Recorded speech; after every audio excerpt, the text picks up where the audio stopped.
Railway मंत्रालयाची मान्यता, नीती आयोगाची मान्यता, केंद्र सरकारची मान्यता, रेल्वे सगळ्या मान्यता त्या झाल्या.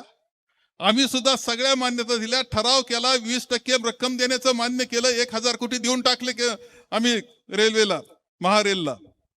सांगितलं काम सुरू करा. सर्वेक्षण झाले, बँकेनं सुद्धा कर्जाची मान्यता दिली, याच्यात 60% कर्ज होतं. आणि असं ठरवलं ज्यावेळेस आम्ही बसलो होतो, अजितदादा आम्ही सर्व बसलो असताना ठरलं की 1 जानेवारी 2027 ही रेल्वे धावली पाहिजे. तुम्ही लक्षात घ्या, आम्ही स्वप्न पाहिलं 21 साली 22 साली की 27च्या 1 जानेवारीला ही रेल्वे धावेल, या दृष्टीने तयारी लागा. म्हणून भूसंपादन झालंय, लक्षात ठेवा. 1000 कोटी त्यावेळेस आम्ही दिले. आणि तुम्हाला ह्या सगळ्या मान्यता मिळाल्या, त्यावेळेस जीएमआरटी दिसलं नाही का? केंद्र सरकार त्यात होतं, सगळे होते, मग का नाही दिसली जीएमआरटी? ही अचानक सरकार गेलं आमचं आणि जीएमआरटी आली कुठून हेच समजायला तयार नाही. नंतर कुठं कुठं कोणी घोळ घातला, कोणी अशा प्रकारचा एका सुंदर प्रकल्पाला खोडा घालण्याचं काम कोणी केलं, याच्यात आम्हाला टेक्निकल अजिबात वाटत नाही. माननीय वळसे पाटलांनी एका बैठकीमध्ये हे दाखवून दिलं की जीएमआरटी सारखे जगामध्ये 14 ठिकाणून ट्रेन गेलेली आहे. जीएमआरटी असल्यासारख्या ठिकाणून कुठं काही अडचण आली नाही. नवं तंत्रज्ञान बदलतंय, आता तर हायड्रोजनची रेल्वे आलेली, आणखी काय पाहिजे तुम्हाला? कुठं काय अडचणी? हे सगळं असताना खोडा केला का? कुणी केला?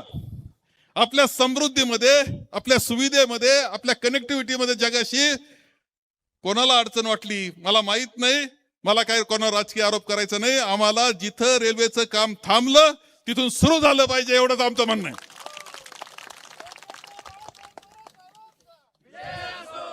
आता कोणतरी म्हटलं साईबाबा मला हे होईल, आता साईबाबा एवढं लेचप्याचं नाहीये. साईबाबाचा आशीर्वाद असं काय आशीर्वाद साईबाबाचे सगळ्यांवर असतात. चुकीचं काम करणाऱ्याच्या बाबतीत मात्र ते वेगळा विचार करतो साईबाबा, हे लक्षात ठेवा.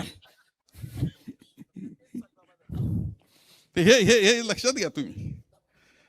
अरे जे चांगलं काम आहे, तुम्ही राजकारण नका रे करू याच्यात. काही मंडळी तर त्या गार्डन, नेहरू गार्डनच्या रेल्वेच्या पलीकडे जायला तयार नाही, अजून तिथंच गोल गोल फिरती. अरे हा हिताचा विषय पिढ्यानपिढ्याचा आहे, 100 वर्षाचा आहे. तुमचं राजकारण 10, 20, किती वर्ष तुमचं राजकारण आहे आणि किती वर्ष तुम्ही रेल्वे कायम राहणार आहे, सुविधा कायम राहणार आहे, समृद्धी कायम राहणार आहे, असा विचार केला पाहिजे. अशा बाबतीत एक होऊन अशी लढाई केली पाहिजे. राजकीय आरोप किंवा हे केले नाही पाहिजे, दुष्णते दिले पाहिजे. दुर्दैवानं ही परिस्थिती आहे.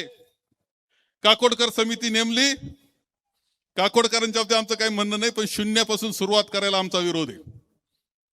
जे 10-20 वर्ष, 15-20 वर्ष काम झालं त्याला आता तुम्ही नाकारताय आणि पुन्हा शून्यापासून सुरुवात, याचा अर्थ काळजी, धोका आहे याचा अर्थ. समिती आली याचा अर्थ धोका. पण तुम्ही कोणाशी, म्हणजे हे सगळं करता, हे राजकारण खेळता किंवा काय खेळता तुम्ही? हा खेळ हा कोणाशी खेळता? तुम्ही सांगितलं सुप्यावरून जाणार म्हणे. आता तेव्हा सुप्यापासून फक्त 10 किलोमीटरवर रेल्वे, 10 किलोमीटरवर. एखाद्या MIDC रेल्वे असणं 10 किलोमीटर काय दूर नाहीये. अहिल्यानगरला रेल्वे आहे, राहुरीला रेल्वे आहे, कोपरगाव रेल्वे, श्रीरामपूरला रेल्वे, शिर्डीला रेल्वे. तुम्ही नवं काय करताय?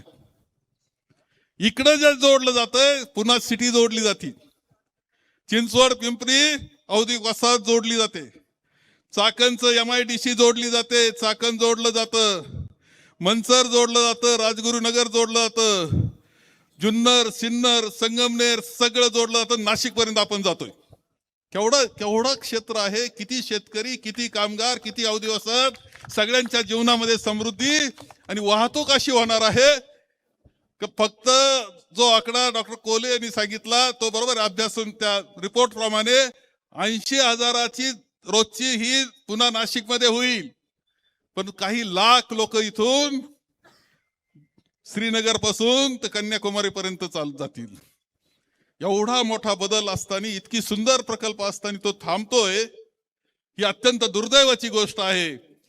ही रेल्वेचं काम पुन्हा सुरू झालं पाहिजे आणि जिथं थांबलं तिथून सुरू झालं पाहिजे, हा आपला आग्रहाची मागणी आहे. आग्रहाची मागणी आपली सगळ्यांची राहणार आहे. ही काय याच्यात राजकारण करू नका, सगळे सगळे एकत्र या. मी काय म्हणतो एकत्र या, पण काहींना कोणाचा तरी निरोप घ्यावा लागतो म्हणून अडचणी अडचण दिसते, जाऊ त्यांच्या अडचणीत पडू नका, त्यांना अडचणीत घालवू नका, त्यांना अडचणीत घालू नका, फिरू दे. तेव्हा त्याचं काही नाही. आपल्याला रेल्वे झाली पाहिजे, पुन्हा नाशिक रेल्वे झाली पाहिजे, आपल्याच मार्गे संगमेर आणि या विभागाच्या मार्फतच झाली पाहिजे. याचा करता ही आपली मागणी आहे.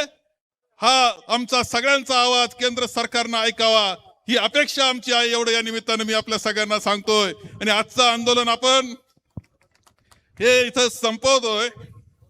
आपण हे आंदोलन संपलं म्हणजे असं नाही, सुरुवात केली आज आपण, असं लक्षात ठेवा.